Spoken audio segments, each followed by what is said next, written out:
हम में से ज्यादातर लोगों को लगता है थायराइड के साथ वेट लॉस करना बहुत ही मुश्किल है और अगर आपने कर भी लिया तो वो वापस बढ़ जाता है। हाँ, ऐसा होता है, पर तब जब आप कुछ चीजों पर ध्यान नहीं देते। तो वो चीजें कौन सी है, आज इस वीडियो में हम वही डिस्कस करेंगे। हेलो फ्रेंड्स, मैं हूँ सीमा। मैं एक सर्टिफाइड न्यूट्रिशनिस्ट और डाइटिशियन हूँ। मैंने अपना 28 केजी 28 किलो वेट 100% हेल्दी और नेचुरल वे से लूज किया है और इस यूट्यूब चैनल के जरिए मैं अपने वेट लॉस टिप्स, ट्रिक्स और रेसिपीज आप लोगों के साथ शेयर करती हूँ।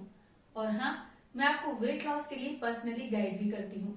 उसके लिए आप मुझे कैसे कांटेक्ट कर सकते हैं वो मैंने वीडियो के एंड में बताया है, तो आप वीडियो को एंड तक जरूर देखें। चलिए बात करते हैं थायराइड की, मेनली हाइपोथायराइड की, जिसमें हम फ्लफी और मोटे होने लगते हैं। मुझे भी पिछले 15 सालों से थायराइड है और मैंने इसी के साथ अपना वेट लॉस किया है।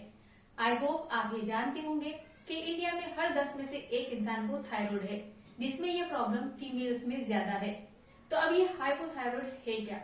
जब हमारी थायराइड ग्लैंड, जो कि हमारे गले में लोकेटेड है, हमारी बॉडी की रिक्वायरमेंट से कम थायराइड हार्मोन प्रोड्यूस करती है तो हमें हाइपोथायराइड होता है, जिसके कई साइड इफेक्ट्स हैं, जिसमें मेटाबॉलिज्म का स्लो होना और मोटापा बढ़ना मेन है। तो फिर ऐसा क्यों होता है कि कुछ लोग थायराइड के साथ भी आसानी से वजन कम कर लेते हैं और कुछ लोग बिल्कुल नहीं कर पाते? इसके कई रीजन है, आइए देखते हैं। इसका सबसे बड़ा रीजन है डॉक्टर ने आपको जो मेडिसिन दी है आप उसे रेगुलर नहीं ले रहे हैं। देखिए, बेसिकली ये दवाई ही हमारी बॉडी में थायराइड हार्मोन की कमी को पूरा करती है और जब आप इसे रेगुलर नहीं लेते तो ये कमी बनी रहती है, जिससे हमारा मोटापा बढ़ेगा या फिर वैसा ही रहेगा, कम तो बिल्कुल नहीं होगा। बेसिकली ये दवाई हमें सुबह उठते ही लेने को कहा जाता है और यूजुअली सुबह उठने के बाद हमें बहुत सारे काम होते हैं, जिसकी वजह से कई बार हम इसे लेना भूल जाते हैं। मेरे साथ भी ये प्रॉब्लम होती थी, पर अब मैंने ये दवाई अपने गैस के बिल्कुल पास रख ली है, जिससे मैं सुबह जब पीने के लिए पानी गर्म करती हूँ तो मुझे ये दिख जाती है और मैं इसे ले लेती हूँ। इस तरह ये स्किप नहीं होती। आपको भी बस थोड़ा सा ध्यान रखने की जरूरत है, वरना अगर आप रेगुलर दवाई स्किप करते रहेंगे तो वेट लॉस होना बहुत ही मुश्किल होगा, इवन प्रॉपर डाइट और एक्सरसाइज के साथ भी। वैसे मेरे डॉक्टर ने मुझे एक सलाह और दी थी, अगर कभी कभार किसी दिन में ये दवाई लेना स्किप कर दूं तो अगले दिन 2 टेबलेट्स ले लूं। ये वाकई कमाल का सोल्यूशन है, पर रेगुलर लेने का नहीं, कभी कभार किसी दिन। तो आप भी अपने डॉक्टर से इसके बारे में सलाह करके ऐसा कर सकती हैं। देखिए, ये बहुत ही इम्पोर्टेंट पॉइंट है। मैंने अपने क्लाइंट्स में भी इसका फर्क देखा है। काफी लोग अपनी मेडिसिन स्किप करते हैं और जैसे ही वह अपनी दवाई रेगुलर लेना लगते हैं उनकी डाइट वर्क करने लगती है। तो हमें हमेशा ही अपनी दवाई का तो ध्यान रखना ही है। चलिए अब बात करते हैं सेकेंड रीजन की, और वो है आपने लो कैलोरिक डाइट तो स्टार्ट कर दी है पर एक्सरसाइज शुरू नहीं की है।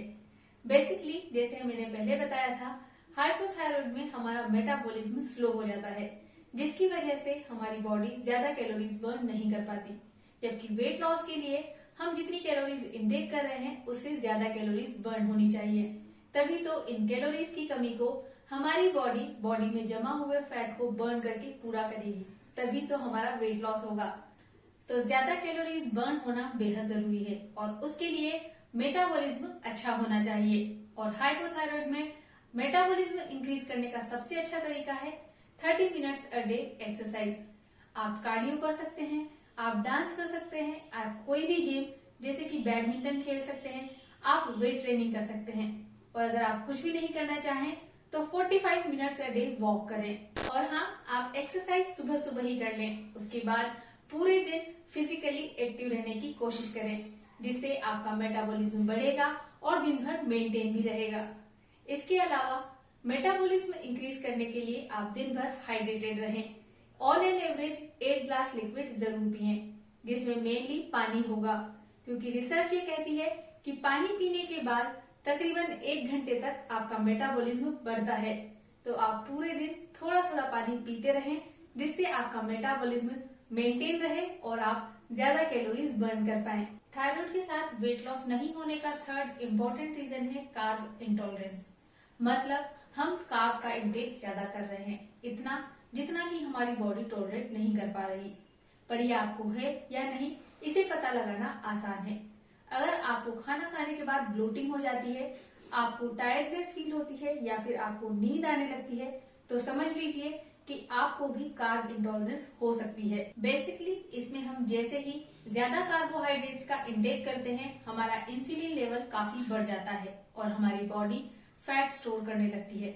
और हम इंडियंस का तो स्टेपल फूड ही हाई कार्ब फूड है, चाहे वो रोटी हो या राइस। तो अगर आपको भी ये प्रॉब्लम होती है तो आप अपनी रोटी और राइस कम कर दें। जैसे अगर आप 3 रोटी खाते हैं तो 2 कर दें, और अगर 2 के साथ भी ये प्रॉब्लम हो रही है तो उसे 1 ही कर दें। पर सिर्फ कार्ब कम करने से ही काम नहीं चलेगा, इसके साथ आप फाइबर का इंटेक बढ़ाएं, खास तौर से वेजिटेबल्स का। और इसका सबसे अच्छा तरीका है एटलीस्ट दिन में 2 बार वेजिटेबल सैलेड लें, और इसके साथ आप 1 कटोरी दाल जरूर लें, जिससे कार्ब कम करने के बाद भी आपको प्रॉपर न्यूट्रिएंट्स और एनर्जी की कमी ना हो और आपका हेल्दी वे में वेट लॉस हो सके। देखिए, ये भी काफी इंपॉर्टेंट पॉइंट है। मैंने अपने क्लाइंट्स में फील किया है, ज्यादातर थायराइड पेशेंट्स को कार्ब इंटॉलरेंस की प्रॉब्लम होती ही है, इसीलिए उनकी डाइट में कार्ब्स कम और फाइबर ज्यादा होने चाहिए। इवन बगैर कार्ब कम किए कुछ लोगों के लिए वेट लॉस करना इम्पॉसिबल होता है। तो अगर आपको भी ब्लोटिंग और टायर्डनेस जैसी प्रॉब्लम है तो आप भी अपने कार्ब्स पर ध्यान दें। इसके अलावा भी बहुत सारे फूड्स हैं जो थायराइड पेशेंट को या तो कम खाने चाहिए या फिर पूरी तरह से अवॉइड करने चाहिए।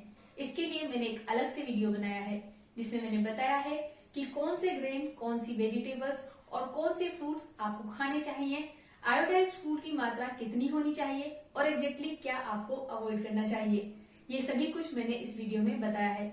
तो अगर आपको भी थायराइड है और आप अपने लिए डाइट बना रहे हैं तो ये वीडियो जरूर देखें। इसका लिंक मैंने नीचे डिस्क्रिप्शन बॉक्स में दिया है।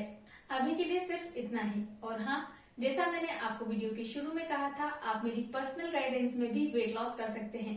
इसके लिए मेरे कई रेगुलर प्लान हैं और साथ ही एक क्विक वेट लॉस प्लान भी है, जिसमें आप अपने किसी भी फंक्शन या इवेंट के लिए 45 डेज में 6 to 10 kg कम कर सकते हैं।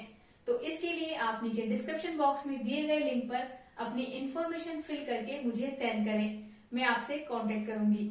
और अगर आप मेरी वेट लॉस जर्नी देखना चाहते हैं कि मैंने किस तरह की डाइट की, किस तरह की एक्सरसाइज की, तो आप मेरे ब्लॉग healthysystem.in पर देख सकते हैं।